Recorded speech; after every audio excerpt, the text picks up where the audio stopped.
college students especially, or maybe you're in high school, or maybe you are in your late 40s, or maybe you're retired. I don't know where you are in life, but any of these really are great. It works for anyone. Yes, you do not need to be a college student to get into user-generated content.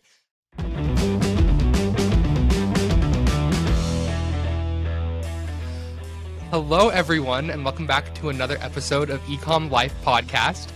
As you can see, Brian and John are not here this week. Instead, you have us.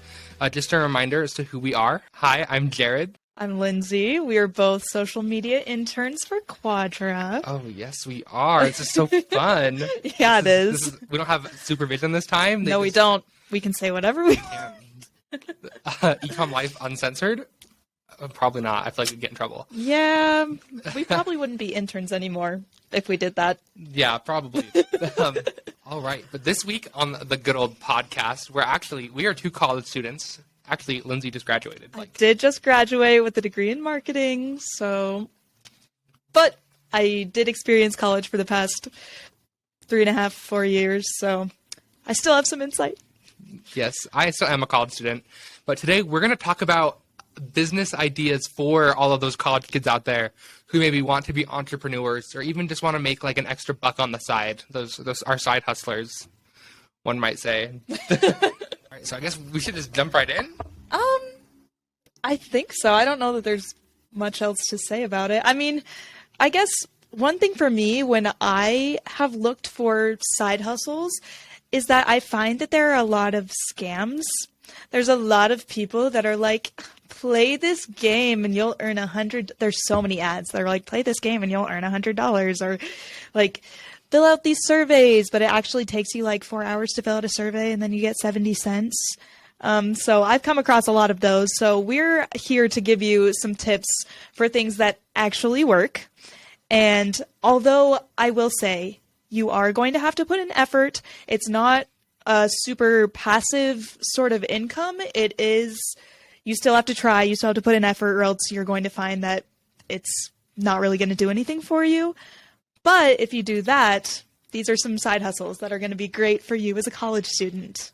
Yes, we are not here to try to like multi-level marketing you. We're not going to give you any like get rich quick schemes, because that's unrealistic, and that would just be the blind leading the blind. Yeah. You can make 6 figures selling this No, not today. Absolutely not. Not now, not ever. Absolutely not. All right. So the first, right now I do a lot of social media here with Quadra. And in doing that, I learned a lot about UGC, which is user-generated content. Are you familiar with UGC, Lindsay? I am. Tell me a little bit about what you've learned about UGC as the actual content creator here. Yes. So UGC, in its simplest form, is when you create content, social media content, TikTok videos for companies, and they pay you for the content itself. You do so as an independent contractor. You don't do it, like, you do not work for, I don't know, let's say I'm making TikToks for like McDonald's or something. I'm not a McDonald's employee, but they're going to reach out to me, or I'm going to reach out to them, we're going to make a little agreement, and I'm going to make content for them for some sort of benefits. A lot of the times, companies will give you money to compensate you. Sometimes they'll give you, like, free product, maybe. I personally, in my experience, maybe wouldn't take just free product, because your skills deserve more than just, like, some free lotion or whatever. But that's essentially what UGC is. To add on to that, I would also be kind of wary of products or companies that are trying to say, hey, we'll send you a free product, you just have to pay for shipping. Nope. Don't do that one. That's a scam. So yeah, UGC is super, super cool. If you go on like TikTok or Twitter or Instagram and just type in like UGC creator, there are a ton of people, a ton of micro influencers who do UGC full time as like their career. And from what I can see, have found a lot of success in it. I've looked into it myself. I haven't gotten there quite yet, but someday UGC will be my hobby, my hustle. Honestly, it's a good one to have. I mean, me as someone that works with affiliate and influencer marketing, UGC is incredibly important to companies just because a lot of companies see that there is more engagement. It seems more authentic. It's not a well-produced ad when you're doing UGC, and their companies aren't wanting you to do a well-produced ad. They're wanting you to be authentic and allowing like people to see how other real people view the brand. So maybe we should get into some tips on how to start doing UGC. Oh, I think that is such a good idea. In my experience, there are so many like ways you can get involved with UGC.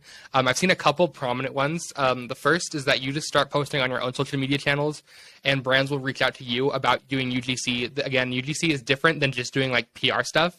It's not just like I'm going to be an influencer and get PR packages and review them. They do have companies and brands will have an expectation for you to reflect them in a positive light because they're paying you for what you are saying. But that's one way I've seen people get involved. Or more prominently, and I think what I would probably assume is an easier way to get involved with UGC is just to start, kind of building up your own portfolio and then reaching out to companies and saying, hi, I'm a content creator. My name is so-and-so, and I would be interested in working with you, and kind of set your own boundaries and expectations. Be willing to negotiate, obviously, especially when you're first starting out. But getting into UGC, I think that, again, as someone who has not personally tried it, from what I've heard from other people's experiences, reaching out directly and just kind of, introducing yourself and showing them some of your previous work and being like, here's why this would be a good choice for your brand is a great way to get started with UGC. I definitely agree with that. I think one thing that I want to point out is that UGC is not the same thing, like you said, as being an influencer. You don't have to have that following, even a small one. You don't have to be a micro influencer. You don't have to be a nano influencer or anything like larger than that. You really only have to rely on yourself. You don't have to specifically rely on your following, because brands are not specifically relying on you to promote the product to your audience. You don't necessarily have to have a large audience. Just it has to be more authentic. And oftentimes brands are wanting to post these types of things on their own page and have ads with you in it, but it's not specifically going on your account. So it really doesn't matter the type of following that you have. But yeah, I would agree in saying that having a portfolio and having a great way to introduce yourself to companies, that is a really good way to start with UGC. Yes, and another thing with UGC is that creating content doesn't need to be complicated, and some of the best content you can create is just very simple and very authentic. If you have a phone and know how to like basic editing like iMovie, or you know how to use like TikTok really well, or you know how to use like Canva really well, and kind of just having those really entry-level basic social media skills, UGC might be the way for you to go. Because again, like it starts off, don't expect to start off and to be like a full-time content creator right away, because that is unrealistic. But it's a great way to kind of jump into the industry, working in social media, networking and getting brands to kind of know you. Several times from what I've read and seen, people will start working with a brand and creating content for them, and it kind of becomes routine. Like brands will come back to them again and say, hey, we have like a new product, or hey, like we're like altering this or that. So kind of, I think UGC is a really simple way if you don't know very much about marketing, but you really kind of want to get into that, starting to make money and networking and getting to know people as a college student, especially with very limited time. Ooh, that's the way to go. It's also important to do networking, because if you are looking to move out of this as a side hustle, or even just looking to work for some of these companies that you're promoting for, you already have your in. You've already networked with these people who are reaching out to you, and now you are able to say, hey, I've actually collaborated with so-and-so, and that might be your way to get an interview. Yes, absolutely. I think that's enough. We've kind of gushed about content now for the last little bit. Lindsay, a little bit ago, you mentioned affiliate marketing. Do you kind of want to touch kind of that as like its own separate kind of idea? Yeah. So like I said, I do affiliate marketing with Quadra. And so this is somewhat in the same realm as UGC, in that you don't necessarily have to have a very large following. I would say it's more important to have like dedicated followers, people who are like trust you and trust your judgment. And if you say, hey, I really enjoy this product, use my code to go purchase this product, they will trust you and they will do that. So we've said this in a couple episodes before, and we just talked about affiliate marketing in our last episode.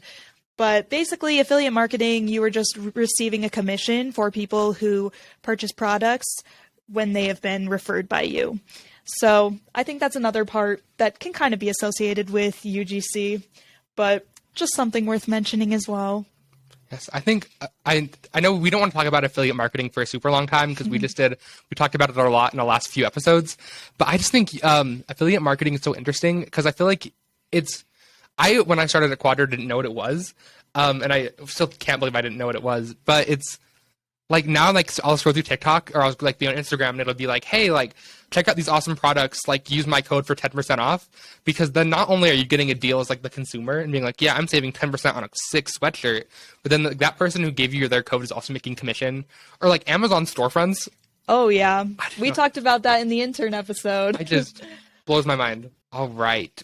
So kind of with that though, I think another great way that people can make kind of some extra money, maybe start their own business in college is through freelance work and kind of just, there's a lot of unique skills that you can learn, especially in a college environment, that you can apply really well. And there's a lot of different resources that you can kind of charge other people for your skills. So we're going to talk about some of those. I think the first thing to mention is that there are a bunch of different marketplaces for these freelancing sites. Like, for example, like off the top of my head, I can think of Upwork, I can think of Fiverr. I know there's a ton more, and they vary based on like how it is to use their program, and then also is commission the right word? Like the commission they take from whatever you're making. It's not commission. I don't know if it is commission, but I know they take a cut. They take a cut out of what you earn, but it's different between all of the different companies. But yeah, there's a bunch of different options. You can really figure out which one works best for you. And I think for most of them, they're not going to take any money until you actually make money. So you should be able to sign up for free, decide if you like the platform or not. Yes. I would agree with that. I think that there's a lot of ways to really put yourself out there and kind of start monetizing your skills, but there's also so many skills some that you might even already kind of have and have explored, that you can be like I don't want to say capitalizing off of because I feel like that, but like monetize your skills, because if you have them and you're not doing anything else, you might as well. Like for me, I learned how to copyright. I used to work for the university newspaper. So I learned like copywriting and I learned AP style, and that's a skill that now I have and it's on my resume that I can just do really kind of for fun. And copywriting is a skill that's really desirable and that you can find a lot of freelance work that surrounds. So if you like, companies will reach out and they will be looking for people to write scripts for like terms and conditions. Maybe they're looking for copywriting towards marketing materials or mass emails. But that's a skill that you can have that I feel like is very, very beneficial. You can also learn how to copyright online for free. Just like Google how to copyright. That is true. If you want a more thorough class, like there's probably offered on the internet somewhere, but copywriting is a very easy skill to learn, especially if you already know basic like grammar and phonics in a specific language. I'm not going to say English because who knows? Could be any language, honestly. But yeah, once you kind of know those basics, copywriting is just a lot of style choices, which is super, super easy to learn. There's also a bunch of different other things you can do. For example, if I were to do this sort of thing, I'm very interested in graphic design. I think doing like design work would be super cool. You can also do like management work. You could manage someone's social media. Another important thing for this is find something that you're passionate about. If you hate every moment of copywriting, why on earth would you want to do that for freelancing? Or if, for example, you specifically want to write copy for a beauty magazine or like something that has to do with beauty, just do that. Like, you don't have to take every offer that there is. You can do things that you are extremely passionate about, and that's honestly what's going to help you do the best. Because if you're passionate about it, you are going to do your best work. Yes, absolutely. And with that, if you have a skill that you think might not be like very beneficial, find ways to make it beneficial, because I guarantee if you are really good at like, I don't know, what's an obscure skill that people might have. If you know like how to play the piano really well, like for example, is that obscure? That's not that obscure. I feel like I don't know how to. Do you know how to play the piano, Lindsay? I do. Oh, it's embarrassing. I don't know how to play the piano. And you want to kind of anyway, if you know how to play the piano really well and you're looking for a way to make some maybe extra income or kind of start off making that your career, you can start by like putting it out there on the internet and saying like, hey, I'll come play events, I'll come play your school prom, or I'll come play your wedding. And even then kind of get your name out there. It doesn't just need to be a very technical, like businessy type skill is kind of the point I'm trying to emphasize here. Is if you have a skill that you're passionate about, you can probably freelance it in one way or another. Yeah, it doesn't even need to have like be certified or anything like that. If you have a portfolio, honestly, most of the time people value your portfolio more than your certifications.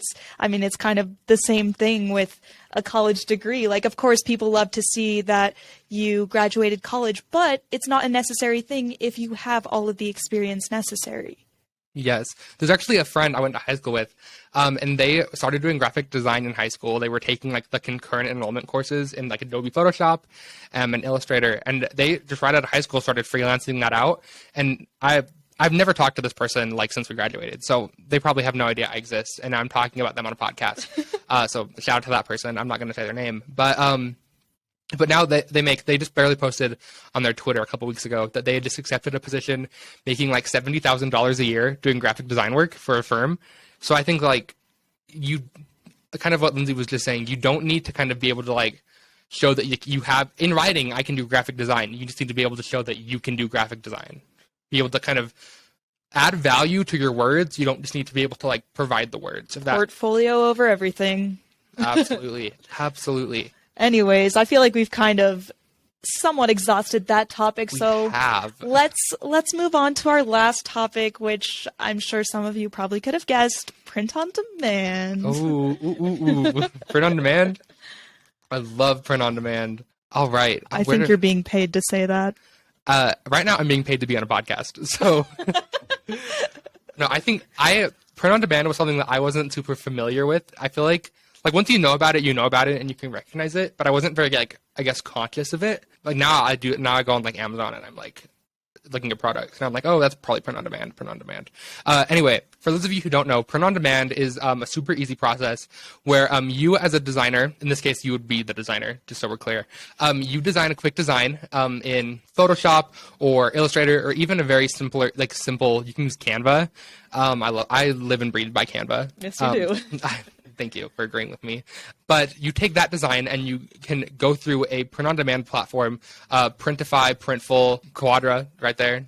Quadra should have come first. Quadra should have come first. Quadra is the way to go. We'll talk about Quadra in a second. I can give a whole speech about Quadra. Oh, boy. But kind of you go through one of those platforms, you can create an online store. But what those platforms do is they allow you to take your design that you've created and to put it on products, on coffee mugs, on T-shirts. At Quadra, we have very unique products. Like we have cutting boards and Christmas ornaments and tote bags and puzzles. Actually, I don't know if we have puzzles yet. We have phone cases, though.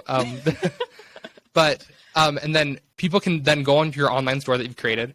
They can buy the product with the design that you put on it, and a manufacturer will actually print the product and then send it off without you having to be involved with that. You just have to do all the design work, and you have to kind of monitor the store, and then another party will do the rest of the work. I think one of the best things about print on demand, and honestly, all of these things that we've talked about before, is they don't really require upfront capital. You aren't going to need to invest a whole bunch of money in order to start this. You can really start all of this today. So that's probably my favorite thing. Yes, I would agree. And it's very, very versatile. Like you can start a Shopify store for, I think it's $5 is Shopify's lowest monthly rate. Yeah. Which is nothing. $5 especially if you are bringing in a lot of money doing this, $5 a month for Shopify. You can also get more complicated and start like integrating into Etsy. I know Etsy is a very popular e-commerce platform, or even you can create your own kind of website if you really want to get very passionate and very involved. But print on demand, really, as long as you can be consistent with it, have a consistent launches per week schedule, as the good old John Sanders, the man himself, always preaches, but regularly designing and kind of introducing new products.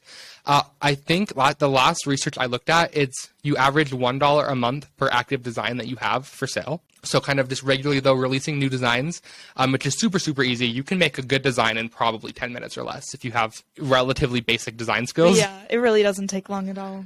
But, oh, dang, I just love print on demand. Well, I'm pretty sure that's what we have for you. Yep, that's it. But thank you so much for tuning into Ecom Life this week. College students especially, or maybe you're in high school, or maybe you are in your late 40s, or maybe you're retired. I don't know where you are in life, but any of these really are great. It works for anyone. Yes, you do not need to be a college student to get into user-generated content. If you are at a stage in your life where you kind of want to start a new skill, start capitalizing off of a new skill, or kind of start, I guess, starting kind of shift into being your own or owning your own business or being an entrepreneur, these are all great places to start. If you are not looking into that, that sounds like a huge commitment. Then this is a great way to just make some extra money on the side. Like we say at Quadra, we are here to help you monetize your creativity. Yes, and monetize your passion. I just added that, but that's good. I think that's that's a good ring to it. Yeah, honestly, monetize your creativity and passion, because that's probably the best way to do it. Yes. If you do want to get started with print on demand specifically, you can visit www.goquadra.com. We have a free masterclass there to get started. If you don't need the masterclass, you want to just jump right into doing everything else, you can visit quadramarketplace.com, and that'll allow you to just get started. We do offer a free plan, so you're not going to be putting any money down up front. Otherwise, unless Lindsay has anything else she wants to add. I don't. I mean, thanks for hanging out with us today. I mean, this was an unplanned episode. We decided to do that this morning. Yes, we did. Sorry that John and Brian aren't here, but I feel like we make a pretty good team. Oh, we do. I feel like if this does good, you will see us again probably. You might. But yeah, follow Ecom Life Podcast on TikTok, Instagram, Twitter, Facebook, LinkedIn, if that's your vibe. And otherwise, we will see you on our next episode. Thank you so much. See ya. Hey guys, thank you so much for watching this video. If you liked it, could you do me a huge favor and like this video? Also, don't forget to subscribe to our YouTube channel. We've got tons of great content there. And if you want to connect with us on social media, check out the links in the description. And we look forward to seeing you there.